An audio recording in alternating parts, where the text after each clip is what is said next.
Bonjour à tous, c'est Trading avec vous. Donc je vais revenir sur l'Ethereum.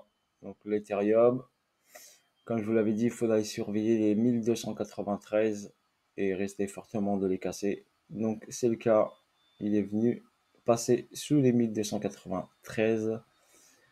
Pourquoi? Parce qu'ici on a un déséquilibre de marché. On a fait une distribution baissée, saut. Le saut était là, il y avait un equal low aux 1700 $. Oui, qu'il fallait qu'il les brise. Donc, il a pris l'équal low, validé la distribution, baissé saut UT bleu. Dans cette UT ici, il y avait une distribution également. On a fait une descente. On a validé la première distribution ici. Avec une prise ici vers le haut, on a fait le LPSY pour une continuité de baisse. Et ici, il y avait une autre distribution ici, baissé saut UT.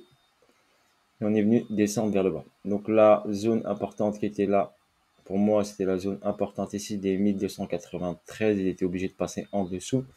Ici, on a un price delivery, donc un déséquilibre de marché. Donc vous le voyez bien ici.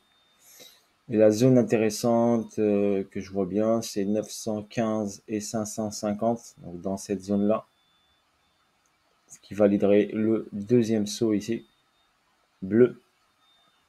Rien n'empêche bien sûr de faire une réaction haussière comme ici.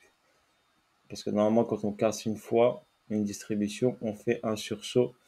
Regardez ici, la distribution rouge. Quand on casse ici le saut, on fait une descente et après on fait un retracement. D'accord? Pour faire un LPSY. Donc si on considère la grande distribution ici, Weekly Daily, donc il vient de casser le saut au 1700. Il a fait sa petite descente ici. Il a pris la liquidité majeure des 1293. Là, pour l'instant, il est en train de checker le déséquilibre de marché qui est ici.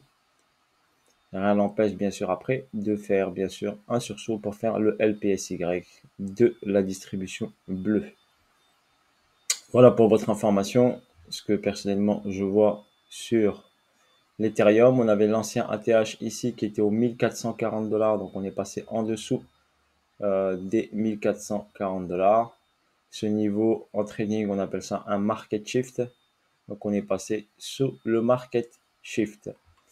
Voilà, donc on est revenu sur une zone intéressante. Donc ici, c'était pour moi inévitable qu'ils reviennent ici sur ce niveau-là. Pour l'instant, on n'y est pas encore. D'accord, pour l'instant, la première étape était la cassure du saut ici pour valider la distrib. Ensuite, aller chercher ce niveau des 1293 qui était obligatoire de sauter car c'est de la liquidité en attente. Et ici, on a un price delivery, donc un déséquilibre de marché. Voilà. Après, si on considère la distribution qui est là, BCAR, STSO, la jaune, ça veut dire qu'ici on a un UT, un UTAD, et ça veut dire qu'on passerait sur le très long terme sous les 80 $. J'ai bien dit long terme, hein, sous les 80 $. Il ne va pas y aller tout de suite. D'accord? Mais si on suit une schématique de distribution à partir de l'ancien ATH de janvier 2018, ici on avait le BC, le AR, le ST et le SO. Il y avait une accumulation ici sur le SO. Donc ici sur le SO, on avait une accumulation. On avait ici un SC.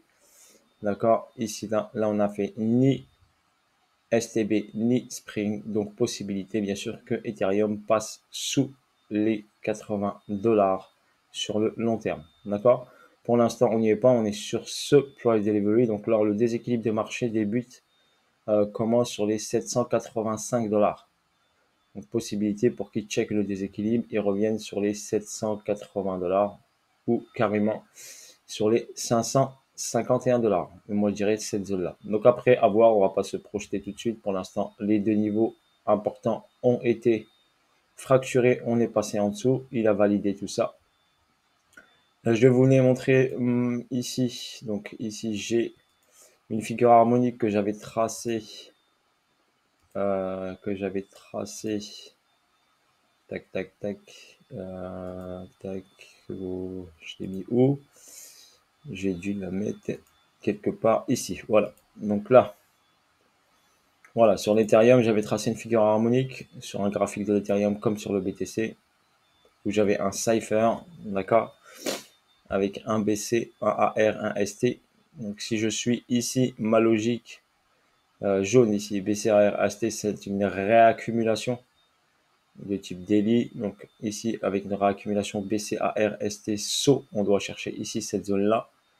Donc après cette zone-là, logiquement, si on a une réaccumulation, d'accord, sur cette schématique-là, on aurait ici donc BCARST SC, c'est un SC mais ici. Donc on doit passer sous le AR, donc c'est ce qu'il vient de faire. Donc il est passé en dessous, il y avait l'équal low ici, donc passer en dessous. Donc quand on a ça ici, on doit passer ici au-dessus du ST pour valider une réaccumulation. Donc ce serait un nouvel ATH. Mais pour l'instant, ce n'est pas d'actualité encore. Pour moi, la figure harmonique me donne un niveau ici d'achat entre 992 et 634 pour votre information, ce qui validerait ici le check, le déséquilibre, donc le rééquilibrage du déséquilibre ici, donc sur cette zone-là. Donc j'attendrai bien sûr la zone ici, on n'est pas loin, donc si on n'est pas loin, bien sûr, forcément, pour moi, on va la chercher. On va aller la chercher sur ETH. Et après, on verra comment cela se déroule et se goupillera. Voilà, sur ce, bisous à tous. Force à vous tous, la famille. Je vous dis à bientôt pour de nouvelles vidéos et de nouvelles aventures. Seed Trading était avec vous. Ciao, ciao, bye bye.